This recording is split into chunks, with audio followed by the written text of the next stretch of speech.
Got a lot to talk about today. And first up, Duke University. Somebody who works at Duke messaged me with the most interesting update, and I went online. In fact, I found a news article that confirmed all these things. Duke University has a very high rate of vaccination, but like a lot of universities with a high rate of vaccination, they still insist upon testing people who don't have any symptoms. And lo and behold, when you do such a thing, you find PCR positive cases. And what have they done now in response? Well, they have instituted an outdoor mask mandate. I don't know where to get started. First of all, testing asymptomatic vaccinated people on your college campus might be something that your consultant recommended, but it lacks good evidence. And if you really are a place of higher learning, you might want to run a randomized controlled trial even at your own institution or in partnership with a few other institutions to figure out whether or not all this asymptomatic screening is actually beneficial. The next thing I would say is, even if you are concerned about a rise in asymptomatic PCR positivity where, at most, someone had mild cold-like symptoms, the response to that can't be outdoor masking. Why respond by doing something that doesn't help the problem? Why not just slaughter a goat? It doesn't make sense to me that you're doing outdoor masking when we know over and over again that the vast majority of instances of transmission are indoors. And we also just have no credible evidence that wearing a cloth mask outdoors will do anything to lower the rate of spread. So to me, it's bizarre. It suggests a growing anxiety, a growing irrationality that I see in this final endgame of SARS-CoV-2. The next thing I'd say, there's a thread out there that's really long and it got, tens of thousands of retweets, and it's about how you should never take off your N95 when you go indoors. If you work at a building, you gotta leave it on because the person who was there last may have sprayed aerosols into the air and then left those aerosols lingering. So you don't know they didn't do that, so you can't take off your N95. And this thread even went so far as to call it pulmonary promiscuity. And they said that if you want to eat your lunch and know that you'll be safe, you got to go do so in your car. Again, I don't know what the goal is here. After you've been vaccinated, particularly if you are not immunocompromised, if you're young and healthy, you need to get back into it. You need to get back into life. What are you waiting for? And what do you think is going to happen? You may go through all these elaborate precautions, but then how will you feel when in 2 years or 3 years you eventually come into contact with SARS-CoV-2?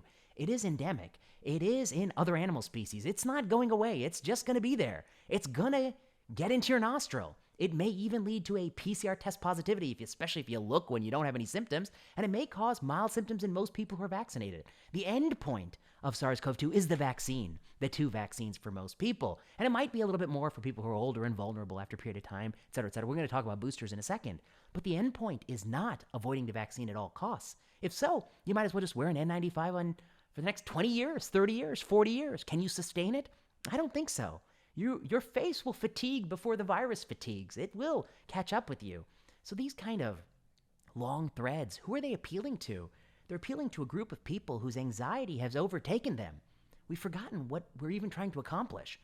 You'll never get rid of this virus. And on that point, the next point, Australia. Australia has given up on ZeroCovid. The island nation that had a lot of unique advantages, particularly they may have also had a low seed load in the first few weeks of March. We don't know. We don't know what the seed load was, i.e. the number of cases when we all got very worried about SARS-CoV-2. But they have now finally thrown in the towel on ZeroCovid. An article in The Economist explains they don't think it's sustainable. They don't think it's possible. And I've been saying this since February. I wrote an article in MedPage today about how we need to move to harm reduction. We can't exist in zero-COVID framework. It certainly doesn't make sense in the United States or the United Kingdom, and even Australia has thrown in the towel. What does that tell you? It tells you the zero-COVID delusion, it's gone, and it needs to be eradicated. The zero-COVID delusion can be eradicated. Unfortunately, the virus cannot be. Randomized controlled trials. Now, I'm a believer in the need to do cluster randomized controlled trials of cloth masking, particularly for very young kids, like 2 through 5. Why? The WHO says one thing and the CDC and the AAP say the other. And when you have global authorities with opposite recommendations, you totally have equipoise. In fact, other nations in Europe, they think our practices in the United States are so out of line, they won't even mask anyone under 12 in the UK at any point in time, including during the Delta wave. Sweden, Norway, Denmark, they're also very reluctant to mask young kids. They believe, I don't know where they get this idea, that it is important actually to see faces and communicate when young kids are learning language. There's only a ton of studies that support that claim. But in this country, we go the other way. We think we ought to do it. We think we're wrong to even question such a thing. And then I suggest the easy tiebreaker, cluster randomized trials. It will sort out who's right or wrong, but they say things like we can't do it. And now the newest rebuttal is, well, we didn't do a RCT of what brand potassium to give someone, so we can't do an RCT of this. I was like, well, you didn't do an RCT of a trivial question with very little clinical importance and people don't feel so passionately about, and no one really cares. So you can't do an RCT of this thing with massive national importance that many, many people feel very strongly about, that is really locking up legislatures, that is a political issue that has become sort of had a life of its own. It's the single most dominant conversation piece. And you can't do a randomized trial of that to sort it out? It's ridiculous. It is a very, very important question. If you're a real scientist, you'll want to get the answer in this pandemic. And if you don't, you'll have to wait for the next one. I don't know how long that'll be, but if you want, it might come quicker than you think. I don't know. It depends on what people consider a pandemic. So they might want it to come very fast. The last thought, this Marin County study. There's an anecdote about Marin County, and it's in the CDC's journal. And people are up in arms about this anecdote. And of course, the anecdote is a teacher came in, and the teacher initially thought she had allergies, or he or she, actually, we don't know, he, she, or they, we don't know who they are. The teacher thought they had allergies, but then a few days later, they started to have headache and fever, feeling quite unwell, and they kept coming to class, which actually is kind of a big faux pas. In the middle of a global pandemic, there are a lot of things we can debate, but when you're really feeling sick, don't go to work, okay? Don't go to work. That's a simple rule. I think that's a rule that probably should have been there all this time for years in the past, and you can have that rule going forward. But this teacher came in, and the teacher wore the mask most of the day, except when the teacher read some books where the teacher had to take the mask off. And I sympathize with such a view, because when you're talking, giving a lecture, speaking very vigorously, that mask is gonna creep into your mouth. Sure enough, it happens to all of us. We find it quite irritating. But this teacher took it off. And of course, many of the kids in the class got sick. I think it was 55% of the kids in that class, they had a PCR positive swab, but only about 1 in 3 actually had symptoms. And of course, 4 parents, I think, got sick, and some kids in a different class that is 3 years apart in age got sick. One of the things that also happened in the background was there was a sleepover for some of these kids outside of school, and they did whole genome sequencing on many of the students, and they found that the students had a sequence that's quite similar, consistent with the same virus. Unfortunately, they didn't have whole genome on the teacher, but it's reasonable to believe that this is all the same thing. But what's difficult to know is how much of it spread in the class and how much of it spread out of the class.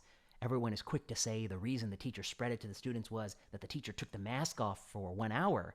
But it's possible that that was when it spread, but it's also possible that it spread during the 7 hours the teacher was in that room with the kids with the mask on. Who knows? It's an anecdote. Like all anecdotes, it's not very useful to change policy. But this anecdote is out there, and everyone is up in arms about the anecdote. And some people think it actually means that we oughtn't have school, or we have to wait indefinitely for the possibility of a vaccine in the younger age group. I don't think it means any of that. I think it is an anecdote, just like there are anecdotes of bad things happening after vaccine. And you can't make decisions based on anecdotes. You have to make decisions based on the raw numbers, the raw risks and benefits, the numerical numbers. And we know, for the most part, school is remarkably safe. And we also know, surprise, surprise, that school offers very huge benefits to the kids who attend. And we've already shut it down for so long. And Vlad Kogan and I have a few more thoughts about this little anecdote that's coming in an article tomorrow in MedPage Today, and I won't spoil it for you.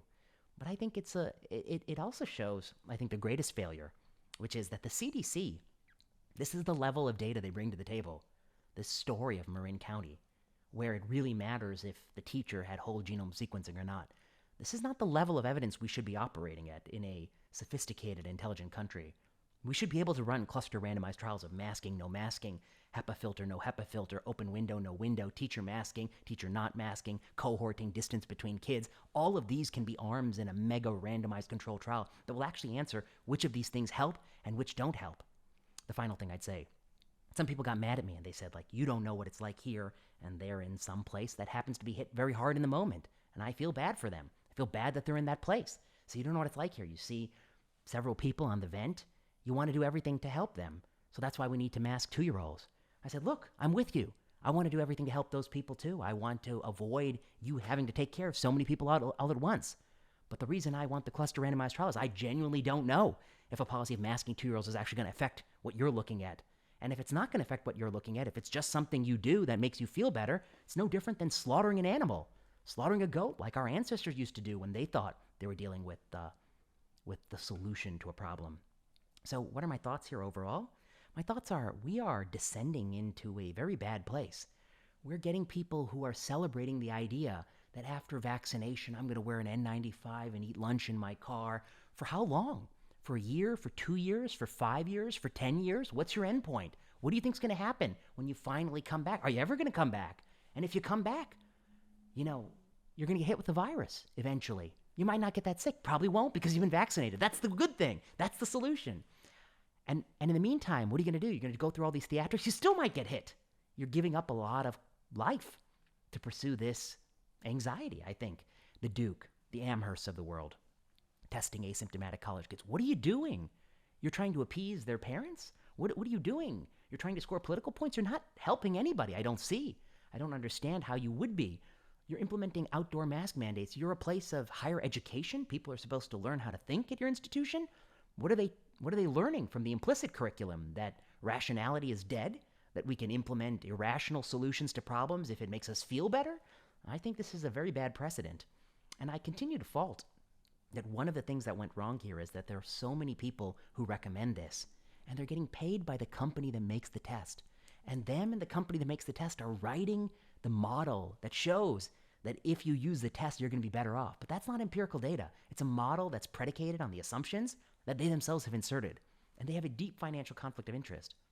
Now, people who are pro-cluster randomized trial of masking kids, well, there is no financial conflict of interest because there's no big cluster RCT company that's going to make fat cash after all this. This is simply science. We want to know the answer to these questions. And if I must admit, as I've said before, it's got to sound a bit ridiculous to people, doesn't it? The idea that you can mask a child for 6 to 8 hours a day, but then for that 2-hour nap, they all just sleep side by side in the same room. And the virus maybe naps too. But then the virus, of course, will wake up, and then you got to put the mask back. I mean, doesn't it sound a bit diluted? Doesn't it? I mean, I'm just saying, it sounds a bit crazy if you ask me. And the fact that is the recommendation, I think puts people in a very bad place. Because how can you take seriously people who recommend things to you that are patently absurd? This is a point that my colleague John Mandrolo likes to make. People have a common sense here.